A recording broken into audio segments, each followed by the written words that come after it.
అందరికీ నమస్కారం. మన పిల్లలు బాగా చదువుకోవాలని ప్రతి ఒక్క తల్లిదండ్రులు ఆశిస్తారండి. మరి వాళ్ళు బాగా చదవాలంటే మనం చేయాల్సిన ఒక చిన్న రెమెడీ ఉంది. అది రోజు వాళ్ళతో చేయించారంటే వాళ్ళలో జ్ఞాపకశక్తి బాగా పెరుగుతుందండి.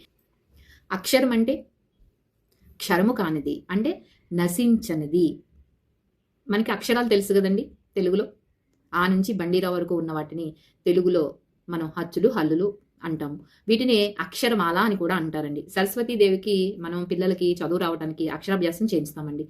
అందుకు మనం రోజు పిల్లల చేత గాని, మనం కానీ ఒక అక్షరమాలని ఆమెకు సమర్పించాలి. అది ఏంటి అంటే ఆ నుండి బండిరా వరకు ఉన్న అక్షరాలే అక్షరమాలగా కూర్చడం. అంటే మాల అంటే వరుస లేదా కూర్చడం అని అర్థం.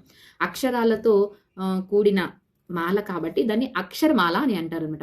వాటిని మనం రోజు అండి ఆ, ఆ, ఈ, ఉ, అరు, ఏ, ఐ, ఓ, ఔ, అం, అహ, క, ఖ, గ, ఇఞ, చ, జ, ఇని, ట, ఠ, డ, అణ, త, థ, ద, ధ, న, ప, ఫ, బ, భ, మ, య, ర, ల, వ, సే, ష, స, హ, అళ, అక్ష, బండిర. ఇలా రోజు చదివి మనం సరస్వతీదేవికి మనస్ఫూర్తిగా అక్షరమాలని సమర్పించుకుందామండి. Thank you for watching. Like చేయండి, షేర్ చేయండి, మీ విలువైన అభిప్రాయాలన్నీ కూడా తెలియచేయండి. ఇలాంటి ఎన్నో వీడియో కోసం నా ఛానల్ని సబ్స్క్రైబ్ చేయండి. రేపొద్దుట మనం అక్షరమాలని మన యొక్క శరీరంలోని తత్వాలతో ఎలా అనుసంధానం చేయవచ్చో చెప్తానండి. Thank you for watching.